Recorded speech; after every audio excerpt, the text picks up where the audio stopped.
Kaibigan, ano pong problema? Guys, patay na. Binawalan po tayo ni kaibigan muna ngayon. Bawal daw pumunta doon sa may punso ng mangga. Bakit po? Ano po ba nakikita nyo? Pinuntahan nyo doon? Diyos ko. Guys, pinuntahan po daw nila kaibigan. Kaya pala, bakit po kaibigan? Ano po bang nakikita po ninyo? Bakit po binabawalan po ninyo ako na pumunta po ako ngayon?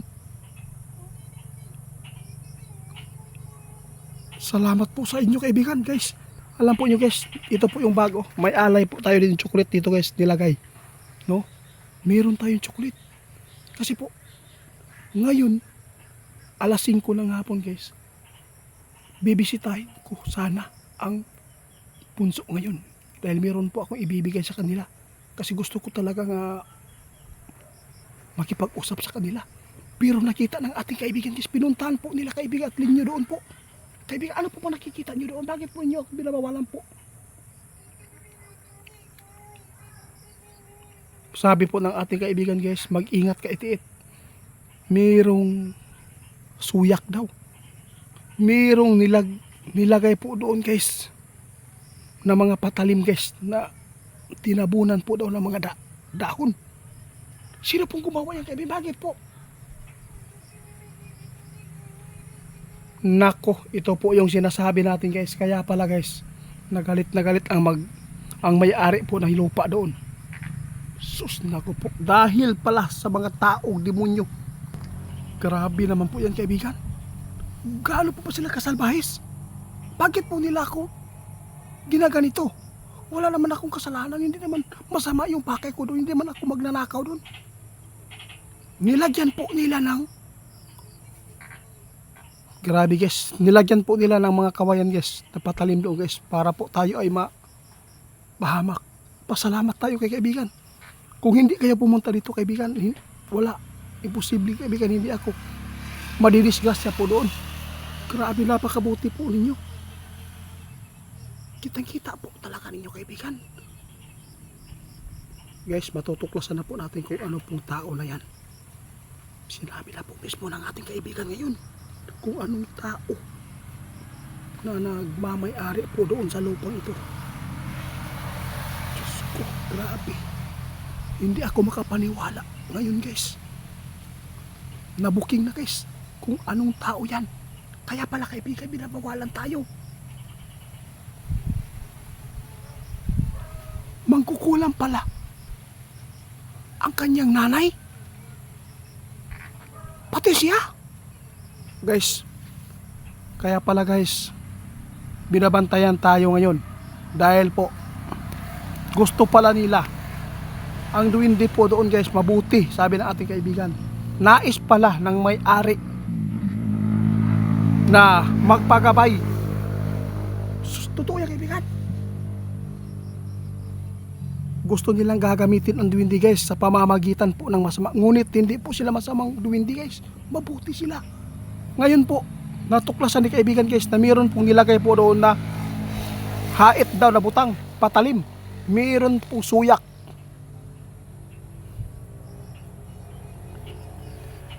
Bukas daw guys, i-update po tayo ni kaibigan kung pwede ba akong pumunta doon at ipatingnan po daw niya ang mga suyak na nilagay po doon sa may-ari ng lupa. Patay, mangkukulang pala yung nanay, kaya pala nagagalit po sa atin sa tuwing tayo ay makipag-usap doon sa duwindi. Gusto pala nila na mapaamo nila ang duwindi para po gagabay sa kanila. Pasalamatan po natin guys, napakalaking tulong ang mga duwindi ngayon. Kaya pala guys, mayroon palang binabalak ang may-ari ng lupa doon guys. Mangkukulang pala kanyang nanay. Malakas na po siya talaga kaibigan. Kaya pala guys no, pinamutol nila ang kawayan lagi. Dahil po, pinagbubuntungan po nila ng galit. Dahil hindi po daw dadala at hindi po daw umanib sa kanila. Kasi maraming manggagamot guys na gusto pong magpagabay po ng mga duwende para maging mabisa po ang kanilang kapangyarihan sa tuwing sila ay manggagamot o sa tuwing sila ay mangkukulam. Ngunit kasi hindi po tinanggap ng duwende. Gaano po ba? Sa tingin po nyo kaibigan, mabuti talaga yung duwende na yan. Pero nakakausap nyo sila. Guys, nakakausap po nila guys. Maraming salamat kaibigan. Ano po ba ang habilin nila? Nako po. Minsan po daw guys, nilagyan po daw sila ng mga langis po doon na pangontra sa kanila. Nilagyan po ng mga asin ang kanilang punso para po mapalayas nila yung duwende. Sobrang galit po daw yung may-ari doon dahil po hindi po nagpadala, no? Hindi po umanib sa kanilang kademonyohan. Grabe kaibigan. Salamat po sa inyo. Utang na loob. Utang ko talaga ang buhay ko sa inyo. Grabe. Bukas i-update mo ako ha. Kasi pupuntahan ko po bukas. Tatanggalin ko ang mga suyak doon. Ha? Grabe ka demonyo nila guys. Ilan po bang suyak mong nilagay? 5? Nandun talaga sa may daanan natin guys kung saan tayo mag-uumpisa na makipag-usap sa kanila. Abangan po nyo guys, nakakaawa yung duwende pala doon guys. Kaya pala nagpaparamdam. Gusto nila magkipagkaibigan sa atin. Dahil po, ginugulo pala sila ng mga mangkukulam na may-ari ng lupa doon. Nilalagyan po daw ng asin. Meron po pa kayong maitulong dyan kaibigan? Sige, tulungan natin. Huwag ka lang mag-alala. Kukunin ko muna yung ano. Ha, kukunin ko.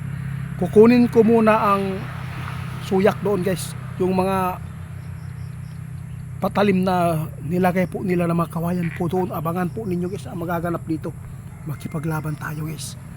Susugurin po natin dyan. Kahit po ilan silang magkukulam po doon. Lalabanan natin sa pamamagitan ng ating mga kaibigan na tutulong.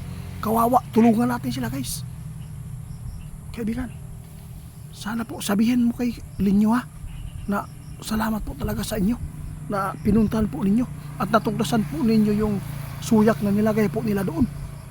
Guys, hanggang dito lang muna guys. Kinakabahan po talaga ako dito guys. Bakit po nila nagawa sa akin ito? Kaya pala hindi nila tayo pinapayagan na magdala ng alay. Ayaw po nila na dito sa ating kumabay. Abangan po nyo guys sa ang kasunod nito.